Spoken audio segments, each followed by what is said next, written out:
Bismillahirrahmanirrahim. Assalamualaikum warahmatullahi wabarakatuh. Halo semuanya, semoga kita selalu diberikan kesehatan dan kekuatan untuk menjalani aktivitas sehari-hari. Jadi seperti yang kita ketahui, keadaan perekonomian di Indonesia akhir-akhir ini cukup fluktuatif. Pandemi COVID-19 menyebabkan jatuhnya beberapa sektor di dalam ekonomi yang akhirnya berdampak pada masyarakat, mulai dari pemotongan gaji sampai pemberhentian kontrak kerja. Sehingga pandemi COVID-19 ini seolah-olah mengingatkan kita bahwa penting sekali untuk mengalokasikan sebagian aset, baik untuk jangka pendek maupun untuk jangka panjang, sehingga kita semua dapat mencapai tujuan keuangan kita masing-masing.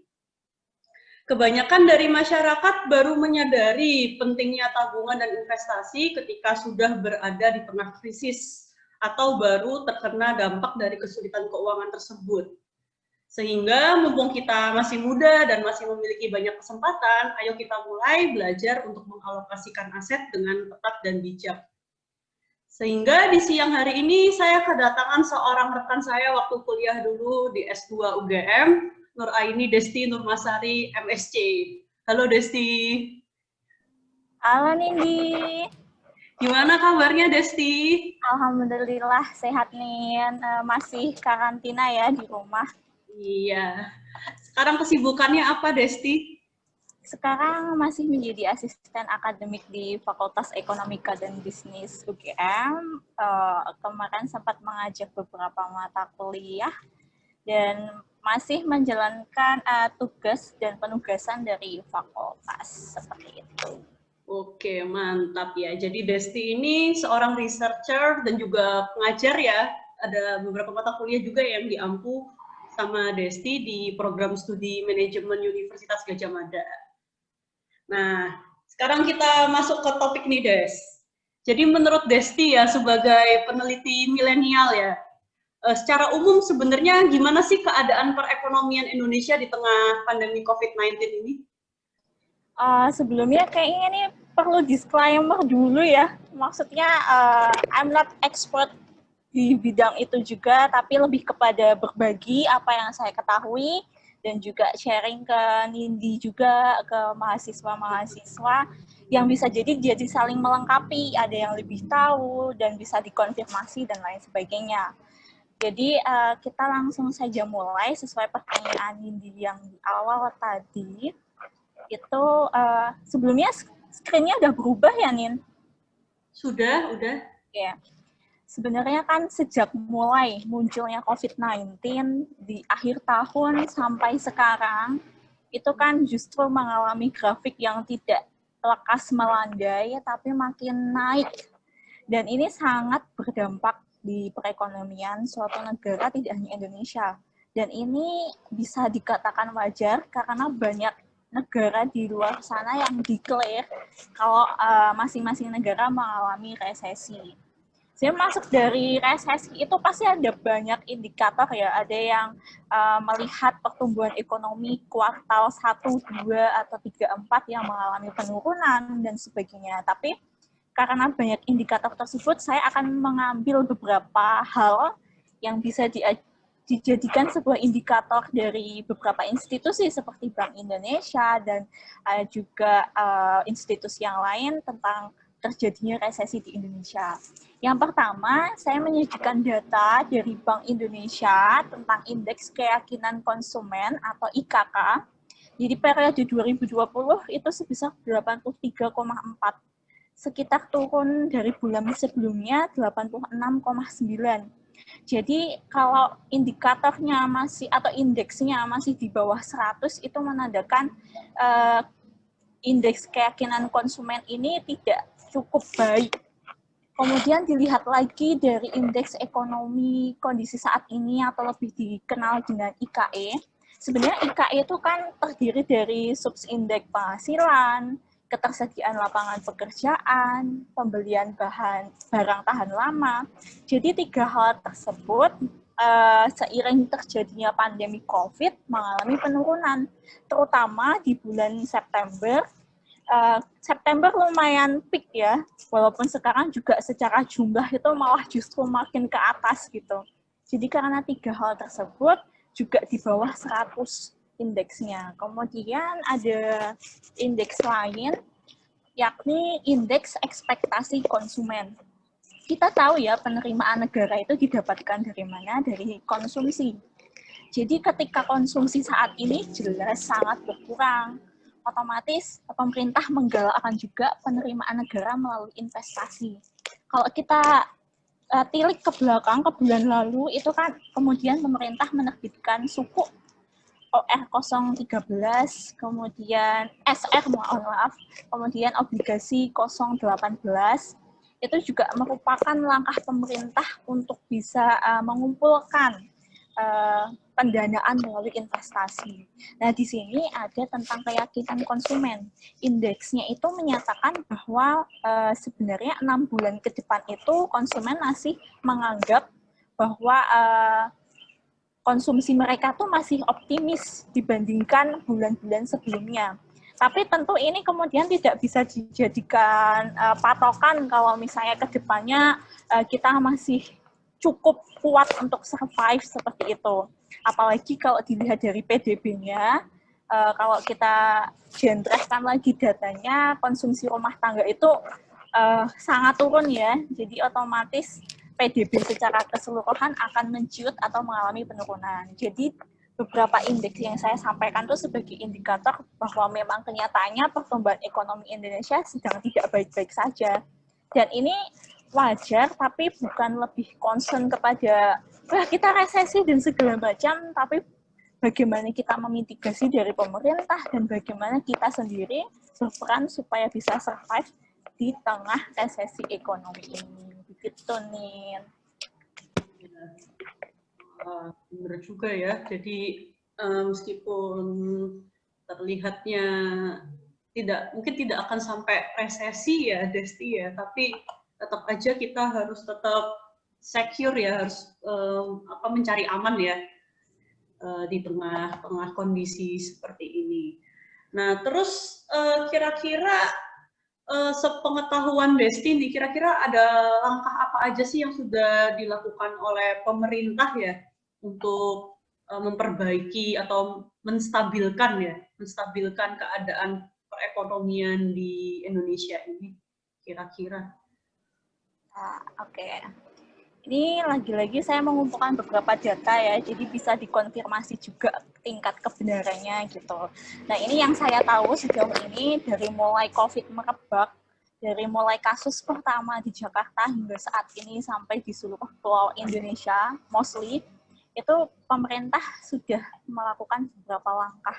Yang pertama, seperti Bank Indonesia, itu melakukan penurunan suku bunga, kemudian stabilisasi nilai tukar rupiah, melakukan injeksi likuiditas dalam jumlah yang cukup besar, kemudian injeksinya likuiditas tidak hanya dalam rupiah, tapi juga valuta asing, serta mempermudah bekerjanya pasar uang dan pasar falas di domestik maupun luar negeri, melakukan relaksasi, restrukturisasi kredit, dan juga meningkatkan stimulus untuk UMKM. Itu kalau di bidang ekonomi, untuk bisa menstabilkan kondisi perekonomian di tengah pandemi COVID-19. Dari sisi ekonomi itu kan selalu berhubungan dengan kebijakan pemerintah di bidang pengendalian COVID itu sendiri kan. Jadi akan direspon seperti apa oleh investor, oleh para konsumen. Sebenarnya pemerintah seperti kita tahu sudah menjalankan pembatasan sosial berskala besar, walaupun dalam kenyataannya itu masih menyisakan catatan-catatan yang ya kita sendiri harusnya merefleksikan ke diri sendiri, tapi juga peran pemerintah yang saya rasa belum cukup berjalan dengan baik sehingga bisa menurunkan kurva yang menjadi cukup landai gitu, sepertinya belum cukup berhasil gitu. Otomatis karena hal tersebut jadi berdampak di ekonomi, dan langkah-langkah itu sudah mulai pemerintah lakukan Tapi kalau ditanya, apakah sudah maksimal atau sudah ada outputnya atau belum? Saya rasa pasti sebagian sudah ya, karena beberapa hal pemerintah itu menstimulus bantuan juga ke konsumen, ke masyarakat, kemudian dari suku bunga juga. Tapi masalahnya adalah keberlanjutan ini sampai bulan-bulan ke depan. Kalau mengingat kondisi ini kan otomatis harus disiapkan lagi nih paket-paket kebijakan yang mitigatif, tidak lagi preventif, tapi sudah harus gimana caranya kalau sudah terjadi gitu. Itu beberapa list yang sudah pemerintah lakukan dari sisi ekonomi. Jadi kita butuh paket-paket kebijakan yang saya garis bawahi dari ucapan Desti tadi ya. Kita butuh paket-paket kebijakan yang sifatnya mungkin sustainable ya, tidak hanya sekedar untuk mencegah atau mengatasi pada saat era tertentu saja. Betul. Nah, sekarang kita masuk ke topik yang lebih spesifik nih, Des, tentang pasar modal. Nah, kalau menurut Desti sendiri, kira-kira gimana sih dampak pandemi COVID-19 pada pasar modal di Indonesia ya? Mengingat pasar modal di Indonesia kondisinya juga rata-rata mesti dipengaruhi oleh faktor-faktor ekonomi yang ada di Indonesia itu sendiri. Nah, jadi kira-kira dampaknya seperti apa sih, Des? Kalau boleh tahu. Kalau tadi dimulai dari dampak ekonomi secara luas, kalau sekarang sudah mulai spesifik ke pasar modal ya, mengingat sudah banyak nih yang invest ke saham, mulai awal-awal IHSG mulai merah nih, mulai merana gitu ya. Tapi sebenarnya kalau dilihatnya ya pasti terdampak sekali ya, terutama kalau dilihat dari penurunan paling tajam itu di bulan April, indeksnya bahkan berada di titik terendah sepanjang tahun sebesar level 3,937 gitu. Jadi lumayan shock juga. Kemudian dilihat dari nilai transaksi di BEI juga mengalami penurunan cukup tajam. Rata-rata perputaran perdagangan harian itu berada di angka 7.724 miliar. Dan kapitalisasinya juga pasti berdampak, berada di angka 5.717. Kemudian kondisinya jelas semakin volatile. Jadi saham yang kita pegang itu pasti kalau ngecek harganya kadang bikin lemes ya. Kayak pagi ngecek itu udah berapa gitu. Sebenarnya iya. Jadi kadang sedih, deg-degan gitu ya. Sebenarnya ini saat yang tepat saya beli apa saya jual aja nih, kalau saya biarin makin merosot gimana gitu. Tapi kan memang kalau dilihat ya pasar modal itu sebenarnya volatile itu jelas ya, karena kan tingkat resikonya tingkat tinggi. Tapi sebenarnya tidak akan berjalan selamanya kalau kita lihat pola di krisis 98 dan lain sebagainya. Ada satu titik itu bakal rebound, tapi proses menuju kata rebound itu pasti punya korelasi dengan yang sudah dilakukan pemerintah itu seperti apa, kebijakan politiknya seperti apa. Kalau ini berkenaan dengan COVID itu seperti apa. Karena pengendalian, pengurangan jumlah yang terinfeksi COVID-19 itu akan berdampak positif ke kondisi ekonomi, terutama di Indonesia. Gitu kalau dari pasar modal Indonesia nih. Ya, jadi kayaknya mungkin tidak akan selamanya ya kita berada di titik bawah ya. Kita harus optimis ya kalau suatu hari pasti keadaan pasar modal ini akan kembali membaik. Iya Nin, soalnya kan kata ada lagu badai pasti berlalu Nin. Benar. Ya, kita sebagai manusia harus optimis ya. Iya, optimis, tapi jangan over optimis juga gitu. Tetap realistis loh, tetap ya. Ya, over confidence jadinya. Iya. Jadi nih, yang tadi kita sudah bahas ya, pokoknya pasar tuh fluktuatif. Tadi Desti juga sudah meng-highlight itu ya. Nah, jadi sebenarnya di era pandemi COVID-19 ini, ketidakstabilan harga di pasar itu bisa dianggap sebagai ancaman atau justru sebenarnya itu peluang baru ya bagi para investor. Nah, menurut pandangan Desti kira-kira gimana ya? Oke, sebenarnya ini lumayan kayak 50-50 kalau saya bilang ya. karena tiap investor kan macam-macam, domestik, kemudian internasional, investor individual, investor institusional, investor aktif, ada juga yang pasif. Ya pasif tuh kayak saya gitu misalnya. Saya juga.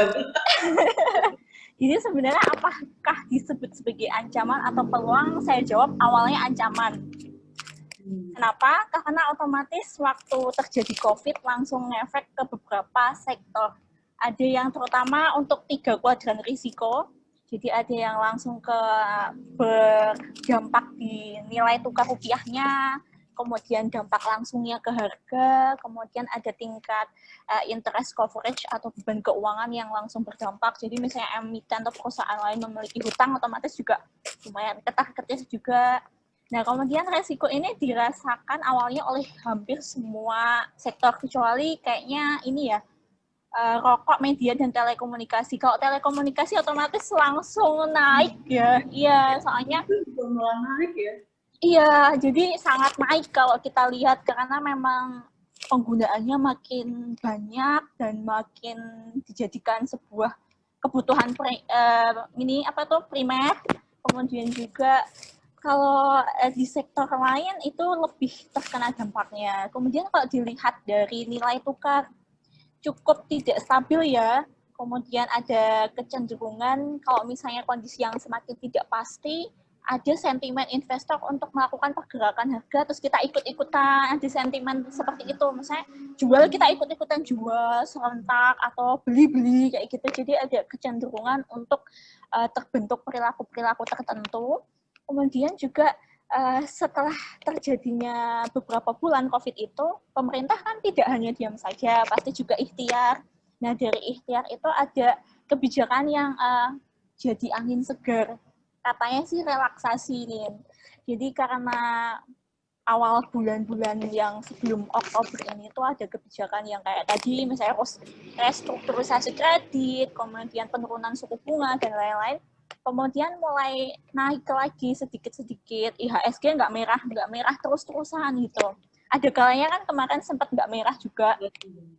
Kemudian juga mulailah kemarin sempat adanya kenormalan baru atau new normal ya. Jadi mostly itu gantian misalnya masuk ke kantor shift-shiftan, atau memang ada yang memang sudah diberlakukan secara luas untuk ya sudah kita menepati protokol kesehatan, tapi menjalankan perekonomian, usaha, dan lain-lain seperti biasa, walaupun pasti ada pro kontra.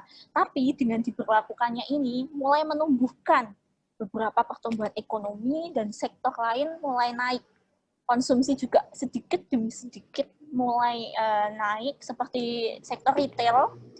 Retail ini dari earning yang tadinya turun 20-30%, itu semenjak ada relaksasi, itu mulai sedikit demi sedikit melewati titik terburuknya. Walaupun tetap merendah ya, tapi memang naik sedikit demi sedikit. Jadi ini jadi harapan baru. Kalau tadi saya mengatakan awalnya volatile banget harga sahamnya, sekarang kalau dicek itu lumayan ada harapan. Jadi teman saya itu ada yang dia juga invest saham termasuk aktif. Dia kemarin bilang kalau saya akan pegang atau hold saham ini sampai entah kapan, saya nggak akan terpengaruh dengan IHSG yang sampai merah gitu, karena dia optimis. Kemudian dia justru beli lagi saham-saham tertentu, ternyata kemarin sempat naik 8% gitu. Walaupun itu kan jadi lumayan angin segar ya. Jadi itu kenapa saya menyatakan ancaman dan peluang. Ancaman untuk awal-awal yang sangat terdampak, tapi peluang untuk orang yang memiliki kemampuan untuk melakukan investasi selanjutnya justru dijadikan sebuah peluang. Gitu sih, Nin. Ya, jadi sebenarnya ini ya tergantung kacamata kita juga ya. Kalau mungkin di awal-awal, apalagi karena mungkin panik ya, pasar itu panik, maka kita memandangnya itu sebagai ancaman. Tetapi sebenarnya dari informasi yang tadi disampaikan oleh Desti, ternyata ini tuh juga sebenarnya sebuah peluang ya, dan sempat tadi saham retail sempat naik 8% ya Desti ya. Itu bukan saham retail, tapi saham yang dimiliki oleh teman saya gitu. Jadi portofolionya naik 8%. Iya, betul. Iya, ya jadi tergantung kitanya pintar-pintar dalam mengalokasikannya aja ya kalau gitu ya. Iya, pintar-pintar bener kata Nindi, dari kacamata mana kita melihat apakah itu sebagai ancaman atau sebagai peluang. Karena kan otomatis kalau bicara investasi itu pasti balik lagi ke preferensi masing-masing kan ya. Jadi tergantung dia itu tujuannya apa, jangka pendek, jangka menengah, atau jangka panjang. Oke. Nah, kalau kita berinvestasi, pasti kita akan dihadapi oleh resiko ya, Desti ya. Nah, kira-kira sebenarnya resiko apa saja sih yang akan dihadapi oleh seseorang ketika seseorang memutuskan untuk mengalokasikan asetnya di aset keuangan? Kalau bicara resiko, pasti kita ingat zaman kuliah selalu high risk, high return ya, Nin? Ya, sampai sekarang pun Iya, mahasiswa selalu high risk, high return. Iya, itu kadang tuh cuman lupa gitu, Nin. Kadang kita terbutakan, returnnya tinggi nih, kayaknya mantap gitu. Padahal juga di balik return itu ya pasti ada bayangan risiko yang tinggi juga gitu. Kalau bicara sebelum berinvestasi pada aset investasi, pasti ada risiko yang harus ditanggung. Nah, itu beberapa yang saya paparkan itu pertama adalah risiko likuiditas. Jadi risiko likuiditas itu berkenaan dengan apakah aset itu nanti akan cepat dikonvert ke cash atau tidak. Apakah akan cukup berhasil ketika kita invest di kelas aset tertentu, ketika kita perlu uang atau dana kita dalam bentuk cash, apakah ada ancaman kalau itu akan sulit untuk dijadikan cash. Kemudian juga ada risiko valuta asing. Kalau ini tergantung ya, tergantung kelas investasinya, apakah dia investasi dengan falas atau tidak. Kalau dengan falas otomatis ya akan punya risiko lebih spesifik. Lihat dulu pergerakan nilai tukar rupiah misalnya terhadap falas tertentu, atau pergerakan falas di luar itu seperti apa. Kemudian ada risiko negara. Kalau kita pilih aset investasi, misal saya beli obligasi yang diterbitkan oleh pemerintah lain di luar negara kita, itu juga otomatis saya harus melihat juga nih, kira-kira ada default bayar nggak ya? Soalnya kan otomatis negara itu memiliki politik dan problem masing-masing. Itu jadi resiko juga berkenaan dengan aset investasi.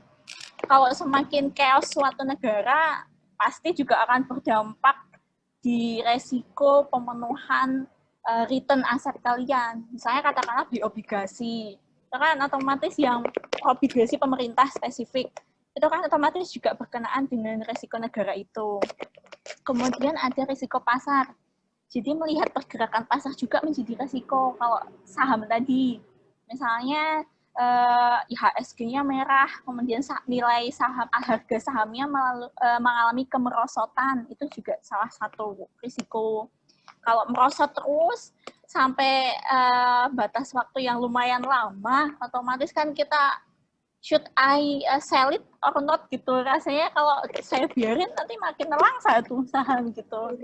Iya, tapi bukannya dapat capital gain malah capital loss misalnya. Kemudian ada risiko inflasi. Lihat juga tingkat inflasinya, jangan kita senang aja nyimpen di misal deposito, ternyata kena inflasi. Jadi kan tidak cukup worth it juga kan.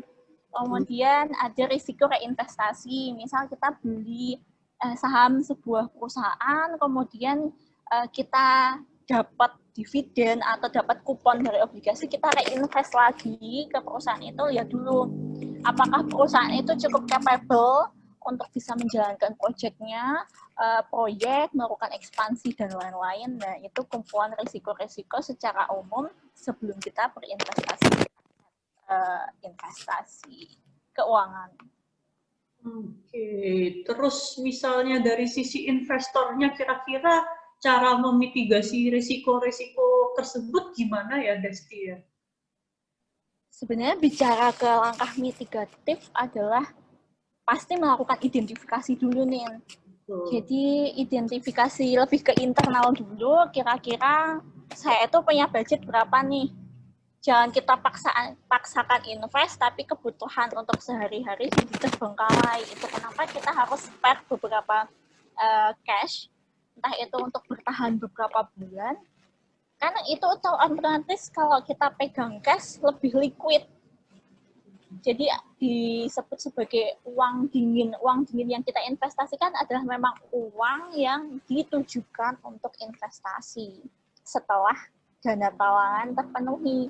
Jangan sampai invest ke aset yang tidak mudah liquid dalam jangka waktu tertentu, terus habis itu nggak punya dana talangan, kan otomatis harus melakukan pembiayaan eksternal lagi gitu. Kemudian menyesuaikan dulu instrumen investasinya itu akan digunakan untuk apa. Jangka pendek misal bisa deposito misal per 3 bulan atau 6 bulan. Atau jangka menengah. Nah, biasanya nih anak muda langsung pengennya jangka panjang ya, biasanya untuk uang pensiun, biaya pernikahan, kemudian pokoknya nanti usia 40 saya udah pengen nganggur, saya udah nyiapin beberapa dana pensiun, jadi tergantung tujuannya. Jangan bilang tujuan jangka panjang, tapi udah pengen ngejual aja, udah pengen nggak sabar, pengen tahu hasilnya, itu otomatis nggak konsisten juga dengan tujuan. Kemudian biasakan untuk tidak mengepul satu aset saja. Jadi pintar-pintar melakukan diversifikasi ya. Kayaknya ini harus belajar dari Warren Buffett ya. Yang lebih tahu gimana diversifikasi yang benar gitu. Diletakkan di banyak keranjang, nggak cuma satu keranjang, biar telur itu aman atau secure gitu. Kemudian kalau top up ini sebenarnya jadi langkah mitigatif menurut saya, soalnya gini, kan BEI itu pernah menetapkan kampanye Yuk Nabung Saham tahun 2015. Nah, kalau kita, itu kan sistemnya kayak nabung per bulan gitu, top up. Jadi kita nabung sekian-sekian per bulan secara teratur gitu. Itu jadi langkah mitigatif, karena keluarnya uang itu kan nggak langsung ya segepok gitu, intinya kayak banyak banget gitu. Kita bisa kayak nggak kerasa kalau kita tuh sedang menabung dalam aset tertentu gitu. Itu jadi langkah mitigatif bagi saya, karena sejujurnya saya pernah melakukannya, tapi ya saya sudah jual ya. Jadi yang paling penting sih konsisten terhadap tujuan investasi dulu, pengennya tuh untuk apa gitu. Dan lagi-lagi jangan dipaksakan, jadi sesuai budget. Kalau pengen budgetnya tinggi untuk investasi, balik lagi ke perilakunya. Kira-kira udah sesuai dengan perilaku yang dikatakan mementingkan kebutuhan daripada keinginan atau belum. Kalau misalnya lihat HP, cek marketplace, memvalidasi diri untuk beli-beli di 10.10 Shopee misal, otomatis kan itu jadi mikir lagi kan, kita nggak butuh-butuh banget tapi validasi gitu, kayaknya ini pasti bakal berguna deh mumpung harganya segininya gitu. Kadang-kadang tuh jadi sangat mendistraksi keinginan untuk investasi gitu. Berarti balik ke tujuan ya, tujuan diri sendiri ya, yang bisa membatasi godaan Shopee 10 kan sebenarnya ya diri sendiri ya. Betul. Harus balik ke tujuan diri sendiri, terus tidak lupa juga penyesuaian budgetnya juga ya. Jangan lupa diversifikasi dan top up ya, tadi sarannya Desti ya, itu menarik banget ya. Jadi tiap bulan kita kayak menabung biasa, tapi nanti lama-lama itu bisa menghasilkan ya. Nah, jadi kan di sini mungkin audiensnya banyak mahasiswa nih, Des. Nah, kadang-kadang mahasiswa-mahasiswa itu juga suka berpikir nih, kira-kira bisa nggak sih saya itu sebenarnya jadi investor, mengingat kan mereka penghasilan juga belum ada ya, paling dapat uang jajan dari orang tua. Nah, kira-kira kalau mereka ingin coba belajar untuk investasi di instrumen keuangan tuh memungkinkan apa enggak sih? Terus kira-kira kalau emang memungkinkan, caranya itu apa aja yang harus dilakukan dan apa aja kira-kira yang harus dipersiapkan? Oke, karena dulu juga saya mengalami mahasiswa, saya juga merasakan nih harus menata uang saya sedemikian rupa ya Nin ya, untuk untuk makan, untuk senang-senang, kan stres juga tuh. Iya, untuk kopi. Nah, kalau ditanyakan sebenarnya bisa atau tidak, jelas bisa. Karena balik lagi, sekarang tuh kan jadi investor dan juga program pemerintah itu sangat menggalakkan kita buat invest. Dimulai dari beberapa instrumen yang nggak butuh dana awal itu dana yang besar. Kalau dulu kita buka rekening saham kan rata-rata tinggi ya, 1 jutaan gitu. Dan uang segitu kan pasti kalau sekali keluar ya otomatis mikir juga kan. 1 juta untuk buka saham, untuk aset yang fluktuatif gitu kan rasa kayak sayang banget. Tapi sekarang menurut saya jadi serba mudah, terutama dengan adanya teknologi dan juga platform-platform. Dengan uang yang seminimal mungkin katakanlah 100.000, kalian udah bisa beli reksadana. Terus juga misalnya pengen banget nyobain saham, udah banyak nih perusahaan sekuritas punya program nabung saham dengan ketentuan-ketentuan tertentu. Jadi tiap perusahaan sekuritas punya ketentuan tertentu, misalnya dia tiap bulan harus top up teratur atau memang sesuai dengan yang dimiliki. Kemudian kalau kita lihat kan makin banyak yang influencer di dunia maya itu yang menggalakkan tentang financial planning. Jadi tujuannya benar-benar untuk pensiun usia 40 bakal ongkang-ongkang kaki gitu karena pengen settle secara finance. Kan kita juga kadang buka-bukaan kepo-kepo gitu di IG. Wah ini saya harus menempatkan uang apa. Padahal juga mereka ya influence aja kita biar coba di platform tertentu gitu loh. Tapi balik lagi ke kemudahan sih, Nin. Kemudahannya yang pertama balik lagi ke menyusun rencana dulu tujuannya untuk apa, kemudian besarnya diatur, dananya, dan pilih produk investasi yang sesuai tujuan. Saya sarankan sih awalnya beli reksadana dulu, karena 100.000 aja udah bisa dapat. Contoh untuk platform yang memudahkan, itu misalnya Bibit. Ini saya nggak jadi brand ambasadornya, karena pernah nyobain doang gitu. Pernah nyobain Bibit, itu kan juga mudah, kita nggak perlu datang ke kantor offline, kita tinggal verifikasi KTP kita top up untuk 100.000 atau 200.000, kita udah bisa memiliki namanya reksadana. Tapi yang pasti kalau seiring berjalannya waktu, otomatis kan bisa identifikasi nih, karena kan ada yang diatur oleh MI, ada yang tidak, manajer investasi atau tidak, lihat juga komisinya, fee-nya itu berapa. Kemudian pilih reksadana apa sih yang aman, misalnya reksadana pendapatan tetap yang 80% isinya pendapatan tetap, atau pilih yang reksadana indeks, jadi memang kinerjanya nggak bakal jauh beda sama indeks, misalnya LQ45 dan lain-lain. Jadi itu nanti bakal seiring berjalannya waktu sih, pasti bisa dipelajari, tapi yang paling penting sih, yuk mulai dulu untuk berinvestasi. Kalau misalnya punya lebih ya coba obligasi misal, cobain dia yang resikonya moderat ya. Misal kalau obligasi pemerintah bahkan lebih secure saya rasa, karena kan dijamin juga pembayarannya, tapi dia juga kupon dan pajak gitu. Ya tetaplah ya. Jadi mulainya itu cepet nih sekarang, kalau ada digital tinggal pegang HP, melakukan verifikasi udah bisa. Dan uang 100.000 itu saya rasa untuk mahasiswa itu masih affordable, masih bisa gitu. Kalau untuk yang kelas aset lain-lain, itu kan berjalannya waktu, nanti kalian juga bisa, umurnya masih muda, masih panjang, jadi masih bisa diatur. Tapi balik lagi ke perilaku sih, yaitu kebutuhan versus keinginan. Iya, balik lagi ke sikapnya ya, bisa membedakan apa itu keinginan, apa itu kebutuhan, dan apa yang harus dilakukan untuk investasi. Jadi juga di ITS ini sebenarnya juga teman-teman mahasiswa sudah ada ya platformnya, kalau mau buka rekening saham cuma 100.000 ya di galeri investasinya ITS ini. Jadi teman-teman mungkin kalau yang pengen nyoba resikonya lebih tinggi bisa buka di galeri investasi. Tapi kalau misalkan ngerasa saham masih terlalu tinggi, bisa juga coba aplikasi Bibit. Saya juga pakai Bibit, Des. Ya, tinggal mulai 100.000 bisa bayar pakai GoPay, jadi gampang banget kan. Jadi kayak nggak ada alasan gitu loh bagi kita untuk tidak mulai coba belajar untuk dalam investasi di aset keuangan.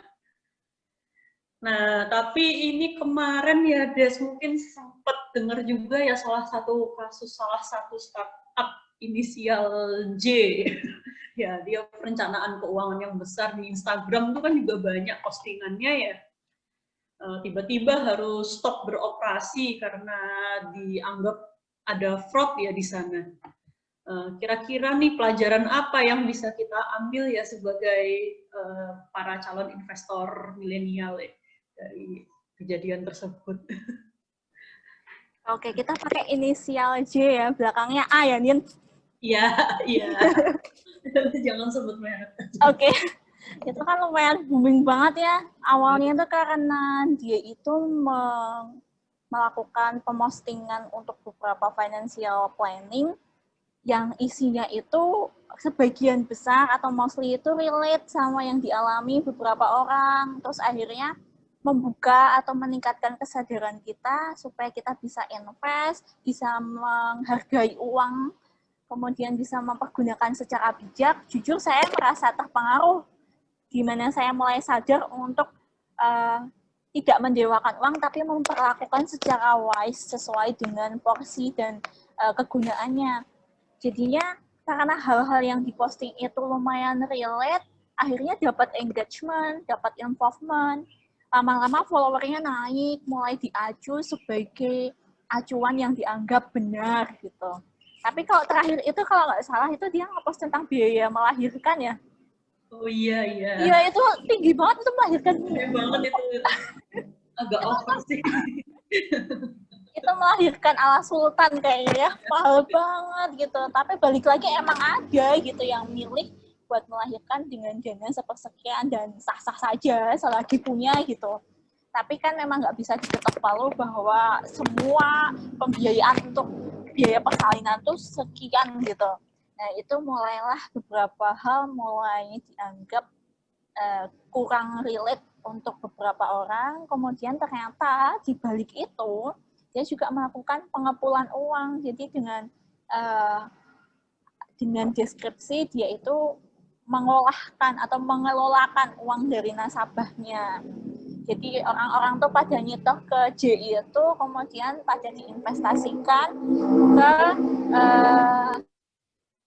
ke beberapa pendanaan menurut pengelolaan si J. Ternyata dari pendanaan itu ada yang mengalami kerugian yang cukup besar, kemudian ada yang menuntut kalau itu menyalahi pengelolaan karena sangat merugikan untuk saya pribadi yang sudah menanamkan banyak uang di J gitu. Kemudian mulailah dari situ terbongkarlah ternyata si J ini tidak ada izin OJK. Itu langsung jadi sesuatu yang tamparan besar sih, maksudnya lumayan kaget juga gitu. Ternyata dia melakukan operasionalisasi keuangan, pengelolaan dana nasabah, tapi tidak ada izin OJK. Nah, itu sebenarnya karena saya nggak tahu ya secara internal tuh karena apa gitu, tapi lumayan fatal karena OJK juga akhirnya memberikan keterangan bahwa tidak memberikan izin untuk kategori perusahaan pengelolaan keuangan J gitu. Dan dari situlah mulai terungkap bahwa kita mulai harus aware terhadap semua platform keuangan, mau dia itu konsentrasinya untuk financial planning, atau dia itu untuk pengelolaan reksadana, dan lain-lain, atau peer-to-peer lending, pastikan teman-teman itu benar-benar dikelola oleh OJK, punya izin OJK-nya. Jadi kan institusi pengelolaan keuangan tertinggi itu OJK, baru kalau misalnya main saham, ada SFO, dan lain-lain. Tapi kan otomatis nggak cuma karena ada simbol OJK-nya terus kita percaya gitu langsung. Soalnya mulai muncul juga nih, mereka cuma nyomot aja simbol OJK, ditempatkan di platform-platformnya, itu benar-benar kayak seakan-akan mereka udah mengantongi izin OJK. Jadi nggak cuma make sure kalau ada logonya, tapi cek lagi track record-nya, kemudian dari OJK-nya sendiri dibuka apakah memang memberikan izin untuk platform ini, karena kemudahan teknologi itu mempermudah tapi juga kemudahannya itu diselewengkan gitu. Jadi balik lagi untuk aware teman-teman diizin OJK-nya gitu. Jadi jangan percaya sama investasi-investasi yang bodong karena gampang banget bisa dapat pendanaan gini. Itu justru harus diwaspadai gitu. Iya, berarti kuncinya adalah aware ya teman-teman semua ya, jangan sampai kita tertipu meskipun di platformnya sudah ada logo OJK, tapi bisa jadi dia hanya memasang aja ya, tapi belum tentu platform tersebut terdaftar. Dan juga teman-teman biasanya yang gampang kejebak tuh peer-to-peer lending ya, padahal sebenarnya itu kan tujuannya bagus ya, ingin menyalurkan kredit, tapi kalau teman-teman asal pinjam uang di sana terus nggak ngerti, ternyata terjebak oleh bunga yang cukup besar, ya itu berbahaya. Jadi kalau tiap teman-teman, baik teman-teman mau investasi ataupun mungkin mau kredit ya, itu harus hati-hati ya, harus melihat praktiknya ini sudah terdaftar di OJK atau belum. Nah, terakhir nih Desti, kira-kira apa nih yang ingin Desti sampaikan untuk teman-teman kita mahasiswa dan generasi muda agar mulai sadar berinvestasi?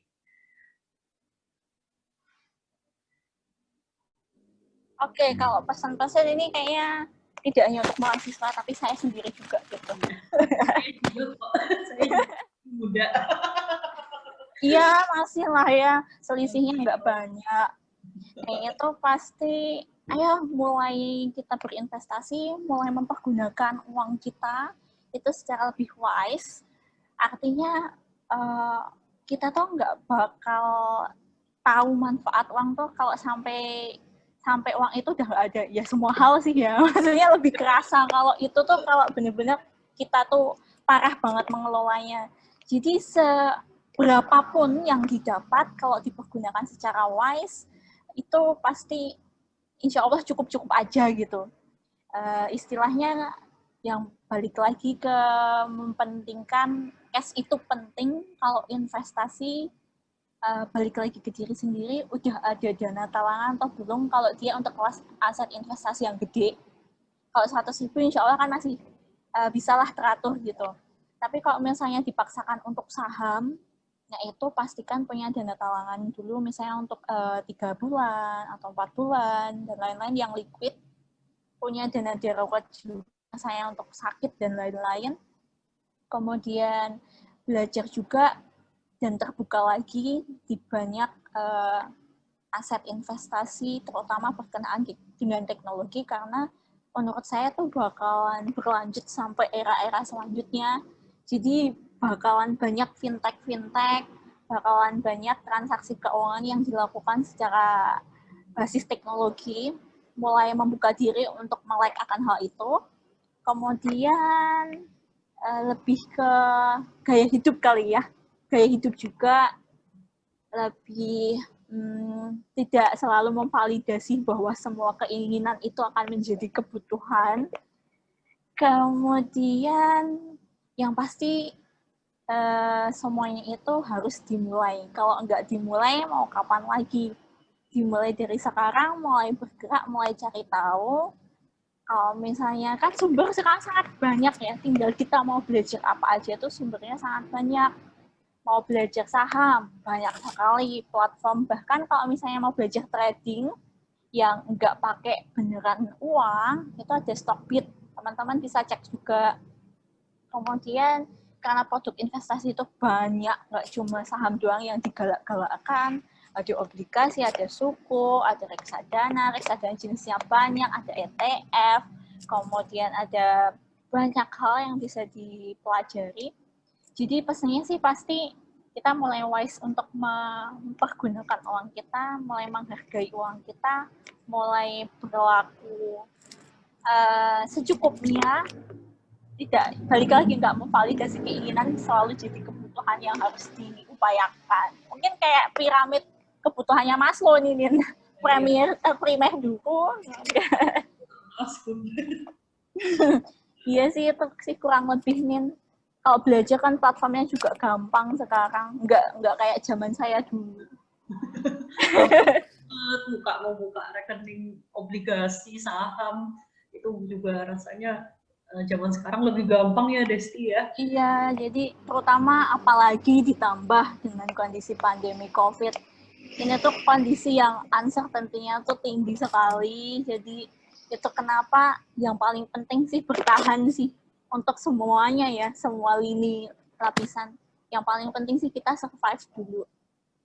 Survive sampai entah, saya juga nggak tahu nih ujungnya sampai kapan. Tapi yang paling penting sih bertahan, baik itu kesehatan mental kita maupun kesehatan fisik kita. Gitu. Oh ya. Jadi memang kesempatan investasi ini bisa dimiliki oleh semua orang ya Desti ya, nggak terbatas mau tua mau muda. Jadi mumpung kita masih muda nih, ayo kita mulai belajar untuk memulai alokasikan aset dengan baik dan tepat. BTW nih,